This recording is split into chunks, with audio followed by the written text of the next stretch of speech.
you have come to the right place. As a matter of fact, it is our one sole responsibility to ensure that you have all the details that you need to navigate your day-to-day life as an average Nigerian, to understand what goes on within the political space, what goes on with the economic space, and just socio-political, socio-economic issues, at least as reported in our newspapers. We focus on that this morning, or every morning, on trends in the papers. Now, the Morning Express is a block, right? It starts from 5 a.m. and concludes at 11 a.m. And throughout that period, there are different segments that allows for Morning Express is trends in the papers. And we're about to get into that this very moment. Front cover. Soon enough, I'll be joined by our in-house analyst, Fuad says, highlights 2 seconds once we establish clean, thriving community on social media. It also allows for conversations to continue, because once we round off this bit, we move on to other programs. However, if you are a part of our social media community, those who had left comments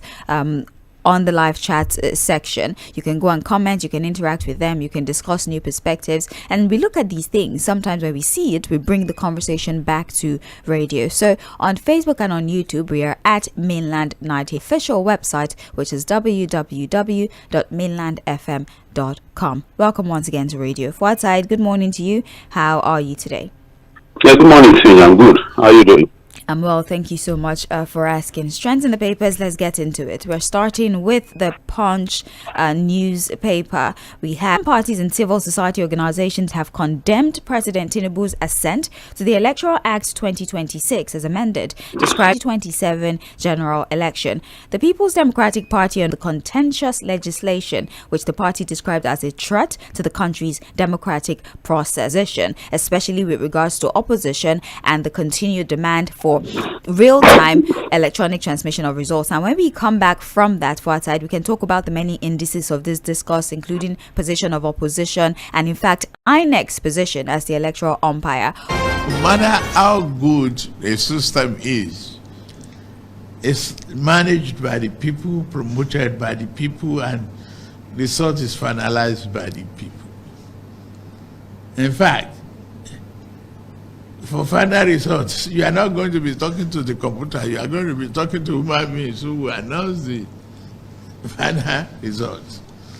And when you look at the crux of various arguments, maybe Nigeria should question our broadband capability. How technically are we today? How technically will we be tomorrow to answer the call of, either real time or no?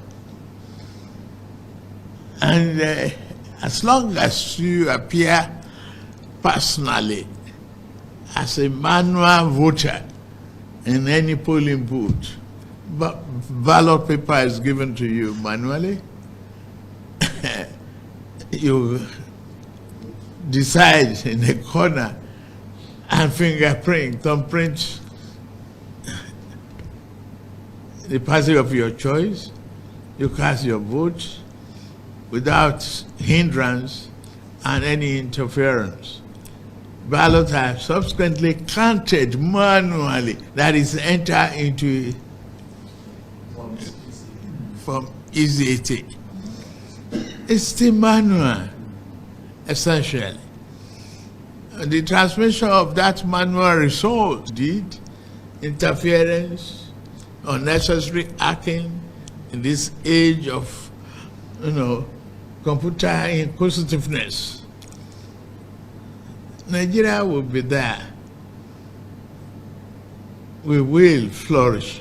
We will continue to nurture this democracy for the fulfillment of our dream for prosperity and stability of our country. I thank all of you very much.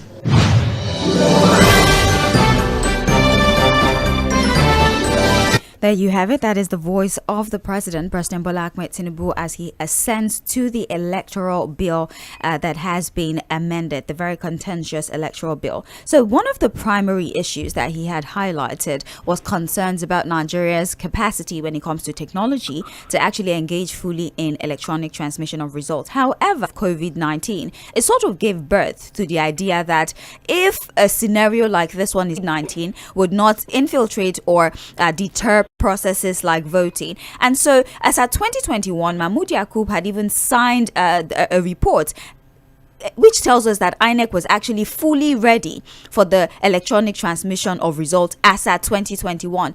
INEC had worked with the NCC, they had engaged mobile operators, they had both infrastructural capacity in terms of human resources, amongst other things, to transmit results electronically. And that we do not have the broadband capacity to engage fully and solely on electronic transmission of election results. Fuad, how do we reconcile these two narratives? INEC, the electoral umpire, them are technological deficiencies before we start to clamor for real-time electronic transmission of results. Fuad.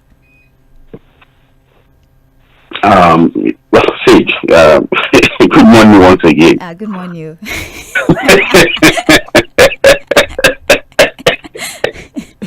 I said good morning once again. Good morning, you. Yes. And I'm sure you know what's running in my mind. You read something, or so that you are not. I'm sure maybe the idea and the opinion they have done with the electoral bill, which has now become a law, the electoral law amended 2026, and how innovations come about. You see that people just say, we can do it, we will do it, and horses. And then the idea to have a car came up with the air of riding donkeys. Physical aspects of our democracy is to ensure a transparent, free, fair, credible elections. It's actually referring to a report that was conducted, more like a report that INEC itself had conducted with the Nigerian Communications Commission of the election real time. So the considerations were human capacity, technological capacity, the same broadband internet network that you are talking about. And as at 2021 said that INEC as at that time had the capacity and was ready to do real-time transmission of election results from polling units. And that was why at the point of the 2023 election, you saw that Professor Mahmoud Yakub kept insisting and promising elections. They've done mock elections, they've tested it, they were sure of what they were going to do. And so in 2023, the glitch happened. And I keep telling people, you can't make a progress about a problem if you first don't admit that there is a problem.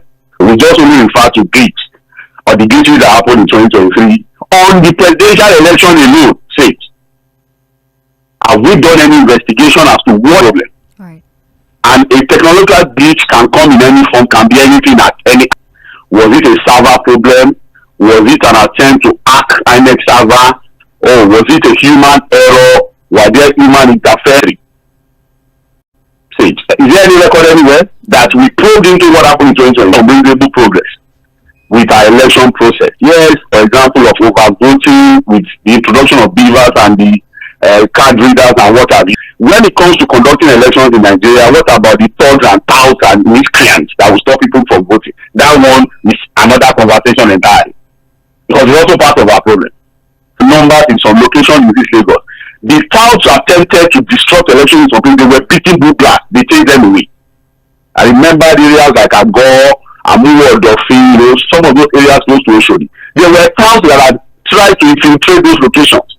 But the people stood up against them, stood man their polling booths, ensure that nobody infiltrates that at VGC to take their polling booths out of the estate. You saw what the residents did. Because that's what we're doing is coalition. Faith. can we also introduce some form of eventually presented at the collation point? Yesterday on Midweek Politics, Ope and I were having that conversation as to during the presidential election in Lagos here, Labour Party. Yes. One there was missing. And look, it was missing because in between the collation of results in Lagos, the 10,000 votes that was missing somewhere from a particular local government. But because it was Lagos, and there were enough agencies that look, my 10,000 votes, because in between something had happened. So, but if we, and you know, the problem with the presidential election there was that we had not even transmitted real time. Right. So the able to do that, Labour Party agents in Lagos was able to do in Lagos. Can you do it nationwide in more than a month and transmission of these results? What are we talking about? It that's what is real time transmission result that we are shouting. What exactly are we talking about? Once we courier time, before they take it away, have you said it? Yes. Snap it with the beavers myself explained. You see, I know that we are wasting our time saying all these things, but we must do say it's left to Nigeria to decide where they stay. In fact, I know that what I'm saying now is as good as wasting my time to the position that the president took or has taken on this matter. As far back as 2021, INEC has said they had the capacity to do this. In fact, they're taking a report, and that look, when it comes to internet across the country to be able to do real-time transmission of results, it is possible, 100%. It's in the Guardian newspaper today. So at least 97% are coverage.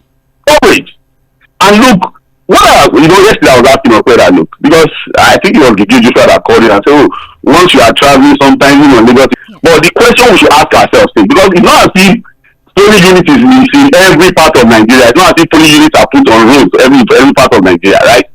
What the survey that INEC themselves did in 2021 is to check the location section results. Mandatorily, it's possible. We can do it, Abby. Yes.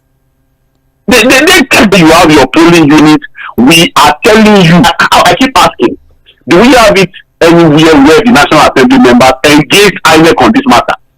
A serious National Assembly, a very serious National Assembly that is committed to electoral reforms, that is committed to free, fair, and credible election, would in the first instance say. For the election was just the presidential. That's where the glitch happened.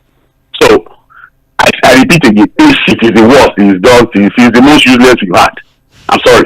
Feasible. He says it's human beings that would be there. It's human beings that would help call to eradicate human factor. Perhaps might not be feasible. What do you think about that position? Look, and I'm sorry, so I would have to manage what I'm saying, because if you play what the president has said again, he said so many things without saying anything. I'm shocked. The least is to say I'm extremely disappointed, or to say maybe I'm not disappointed, because I've asked several, do we have a president, from your observations of him, his body language, the things he says, the kinds of politics he plays, the kinds of politics he's known to have played in the past, does he even look like a man who is committed and the present? The political outlook, analysis, thinking, idea, philosophy of this person is a question that I will not answer. But I'm sure that it should get a lot of Nigerians thinking. Because we can all, you see, who admitted that, look, the election that brought me in was completely fraud. And on the basis of his real commitment to free, fair, credible election, set up a committee. Say, look, bring far-reaching recommendations. This flawed process, look back. In fact, at that time, he had said that, look, if the court, at that time, Jonathan case, and that's why when sometimes about people should be 50 years or Buhari 8 years. Look, I keep telling people, no matter that committed to a reasonable extent to real opposition, not this caricature opposition we have. Based on what we have, health organizations have spoken, because have spoken, media organizations have spoken. So Nigerians there's not all of this I'm saying now, and they cannot give us more than who they are. Just so we don't extend or overextend this conversation, because I'm pretty certain there are people who have the mindset of act when there are other deficiencies within our, and we would unfold it as the information for when technology fails. That is what we have so far. It still trends in the papers on Mainland 98.3 FM. My name is Sage Babalola. I'm talking. Please join, comment, interact with us as we go through these stories at Mainland 98.3 FM. We're going back to the stories now. We're talking about the has said that the bimodal voter accreditation system will be deployed in all polling units for the Federal Capital Territory Area Council election. While quote, any individual found buying or selling votes will be apprehended, and those who engage in any form of vote buying or vote selling to facilitate the movement of personnel and material, stressing that there will be no logistical lapses on election. What INEC can control in these FCT council elections, and that's to ensure the logistics are done right, materials get into the polling units at the right time, people allowed to vote real time. And so we should ask ourselves, are there no local areas in Abuja, rural areas? Because Abuja is not just the city. There are far-flung areas, a part of Abuja, where these elections will be held. And you still have to travel real time, as promised by the INEC chairman. You understand? Talk about that. Again, we advise Professor Joash and Mokito to just stay on his capacity. People will get out, whether they buy votes or don't buy votes, people will, is to ensure that the logistics are done properly and people are able to carry their own border to happen. It's quite sad, Fatai, that you are awarding the mindset of millions of Nigerians, because believe me, there are many Nigerians who believe that there's nothing I do understand that the fact that this is our reality. About it. It's a strategy. You see, Why? Whereas the behavior of physically, spiritually capture, you can't think properly. How about military power? They won't even think twice to collect it to go and vote. So it's unfortunate, but it's a reality. And this is a strategy from our politicians too. They weaponize it. So when you weaponize poverty, they know that immediately there's an election, they bring out the money. Why do you think politicians are stealing money? You think it's just to go and buy houses and luxury cars? It is also to have enough. When they tell you the capacity, okay, why do you think people revert governors when it comes to election? Why do you see them saying, governors can win elections? Governors are important to winning elections. Do you think it's about the performance of the governors? So when we say with what we've said here for how many years now, and aid the process, the president is not going to go and let's move on. They have the money. It's wrong with the people of Abuja. Of Kaduna State Malam Nasir El-Rufai was on Wednesday released Practices Commission and Other Related Offences Commission, sources at sea. He had arrived at EFCC headquarters in Abuja around 10 a.m. on Monday for questioning and was held until Wednesday. This source says, and I'm reading verbatim, "We have released him today, but he was shortly picked up after he was released, he was not answered." Well, Fuad Said, EFCC released him. He was held now and he will be questioned. Arraignment, Abi. So I think the best thing that we do, what do you think? So far it's that 436 billion fraud. That's what EFCC arraigning him today, ICPC tomorrow. Come together. Now, for you. Advice would be that, so that we don't have this multiple levels of arraignment and what have you. Well, let them share notes. I don't think they're willing to do so. Even it doesn't make sense. Interagency cooperation is that look, there's nothing the EFCC is doing that the ICP is not doing. Right. Reports now. One of the things that also recommended is to basically we're just wasting time. So, but again, the report is saying that it has been released by the EFCC. I think we spent about 2 days with them. It's not our fight, it's their fight. It's a fight against them. It is them against them, right? He'll be fine. So when the day he has his day in court to see what would be available for us. Federal government seals Plateau mine after a gas leak killed 37. The federal government has ordered the immediate closure of a mining site in Plateau State after about 37 villagers reportedly died from inhaling toxic gases during artisanal mining activities.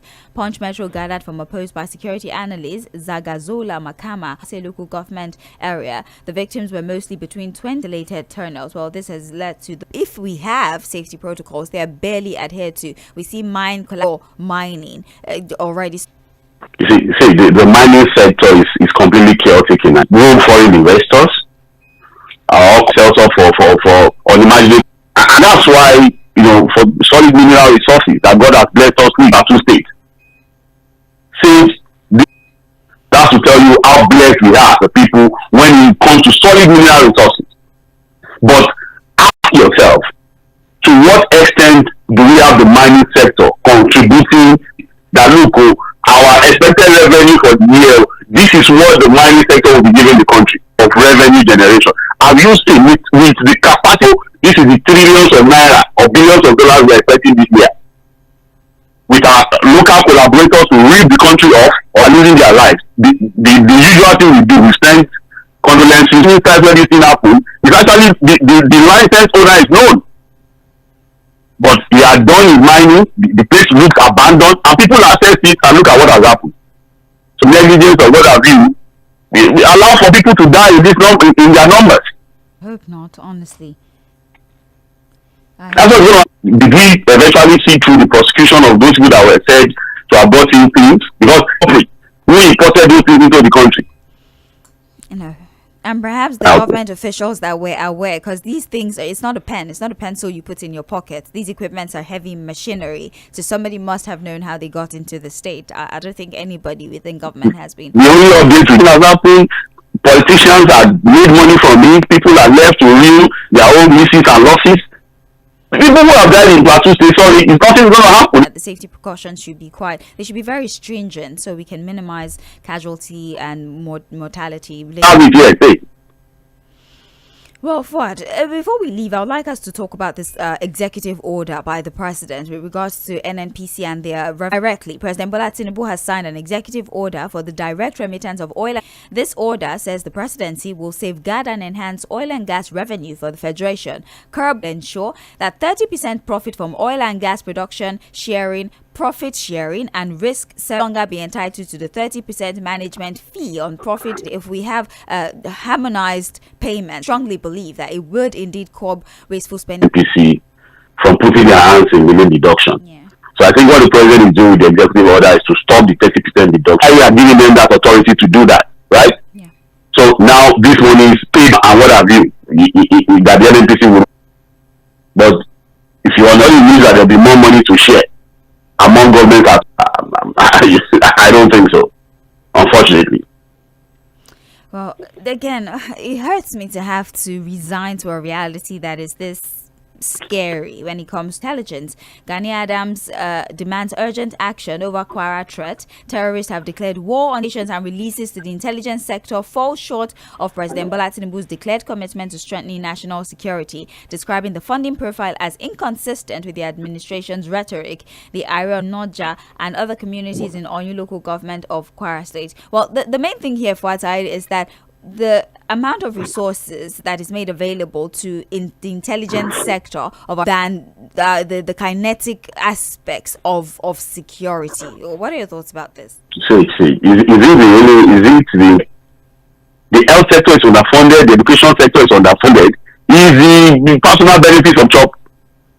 So I'm not talking about underfunding across all critical sectors of the, and it's going to continue because it's a vicious cycle. Some people that can make you produce something, but don't ask me. Done anything? Is there any record of whether he has also mobilized? Control the police, does he? Well, it's not about the police. So Focus. Stay with us.